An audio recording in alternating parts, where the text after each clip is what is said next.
राजधानी दिल्ली में वायु प्रदूषण खतरनाक स्तर पर, अब जनता का फूटने लगा है गुस्सा। दिल्ली सरकार के खिलाफ किया गया प्रदर्शन। दिल्ली कैबिनेट ने 10 नवंबर से सड़कों की वैक्यूम क्लीनिंग का किया, पत्तियां और कूड़ा पर लगाई रोक। दिल्ली के सभी स्कूल 3 दिन तक रहेंगे बंद। दिल्ली में बढ़ते प्रदूषण के खतरे से निपटने के लिए केंद्र सरकार मंत्रालय ने सोमवार को बुलाई सभी पड़ोसी राज्यों की बैठक। केंद्रीय पर्यावरण मंत्री अनिल माधव दवे ने कहा, प्रदूषण के मुद्दे पर राजनीति करने के बजाय सभी राज्यों को इसके समाधान का देना चाहिए जोर। जलवायु परिवर्तन की वजह से वातावरण में हो रहे बदलाव और उसके असर के चलते विलुप्त हो रही प्रजातियों पर चिंता जताते हुए प्रधानमंत्री मोदी ने जैव विविधता के बेहतर प्रबंधन और रिसर्च पर जोर देने को कहा है। दिल्ली में पहले अंतर्राष्ट्रीय कृषि जैव विविधता कांग्रेस को संबोधित करते हुए पीएम ने भूख गरीबी से निपटने में तकनीक के इस्तेमाल में बायोडायवर्सिटी का ध्यान रखने और विकास लक्ष्यों की अनदेखी करने को लेकर आगाह भी किया। दिल्ली के प्रदूषण का असर अब खेलों पर भी दिखाई दे रहा है। दिल्ली में होने वाले 2 रणजी मैचों के दूसरे दिन का खेल प्रदूषण के कारण रद्द करना पड़ा। दिल्ली के फिरोज शाह कोटला मैदान में बंगाल और गुजरात के बीच मैच खेला जाना था, वहीं करनैल सिंह स्टेडियम में हैदराबाद और त्रिपुरा के बीच मैच होना था। बांग्लादेश में हिंदुओं पर ताज़ा हमलों के बीच विदेश मंत्री सुषमा स्वराज ने ढाका स्थित भारतीय उच्चायुक्त को निर्देश दिया है कि वह उस देश में समुदाय की सुरक्षा को लेकर भारत की गंभीर चिंताओं के बारे में प्रधानमंत्री शेख हसीना को अवगत कराएं। उत्तर प्रदेश के झांसी में भाजपा अध्यक्ष अमित शाह सहित कई नेता परिवर्तन रैली में हुए शामिल।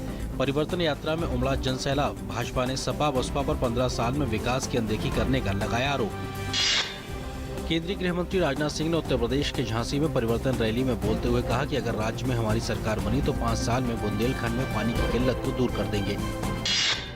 दिल्ली पुलिस ने आज एक और आम आदमी पार्टी के विधायक को गिरफ्तार किया है। दिल्ली के किराड़ी विधानसभा से आम आदमी पार्टी के विधायक ऋतुराज गोविंद पर छठ पूजा के दौरान हंगामा करने का आरोप है। आजादी के 70वें साल में इंडिया आइडिया कॉन्क्लेव में सुशासन, रक्षा, शिक्षा और मीडिया जैसे अहम मसलों पर विस्तार से चर्चा हुई।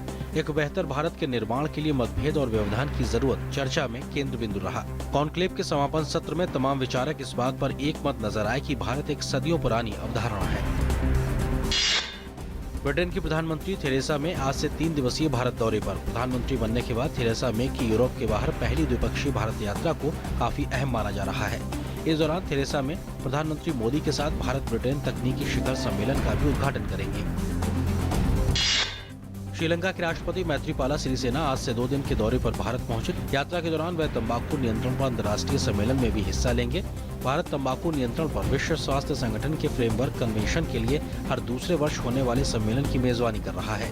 तंबाकू सेवन में कमी लाने के लिए ये एकमात्र अंतर्राष्ट्रीय संधि है। इस अंतर्राष्ट्रीय सम्मेलन में 180 देशों के प्रतिनिधिमंडल हिस्सा ले रहे हैं।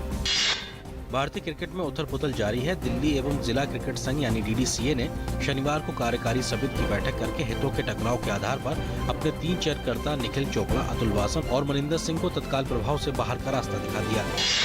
पेरिस मास्टर्स का फाइनल मुकाबला अमेरिका के जॉन इस्नर और विश्व नंबर 1 ब्रिटेन के एंडी मरे के बीच आज खेला जाएगा। जॉन इस्नर ने सेमीफाइनल मुकाबले में क्रोएशिया के मारिन चिलिच को शिकस्त दी थी।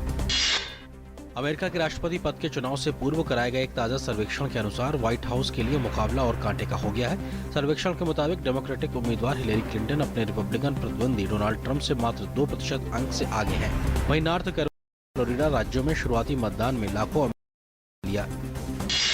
बांग्लादेश में अल्पसंख्यक हिंदुओं पर हो रहे हमलों की ताजा कड़ी में कुछ अज्ञात हमलावरों ने ब्राह्मणबड़िया जिले में अनेक मकानों और 2 मंदिरों को नष्ट कर दिया। पुलिस ने बताया है कि इस जिले में इसी हफ्ते पहले भी अल्पसंख्यक समुदाय के कई मंदिरों में तोड़फोड़ की गई थी। हमलावरों ने कल जिले के नसीर नगर इलाके में हिंदुओं के कम से कम 6 मकानों को आग लगा दी। 4 दिनों तक चलने वाले छठ पर्व के दौरान आज पहला अर्घ्य शाम को दिया गया। इसके बाद कल सुबह उगते हुए सूर्य को श्रद्धालु दूसरा अर्घ्य देंगे, जिसके बाद इस छठ पर्व का समापन हो जाएगा।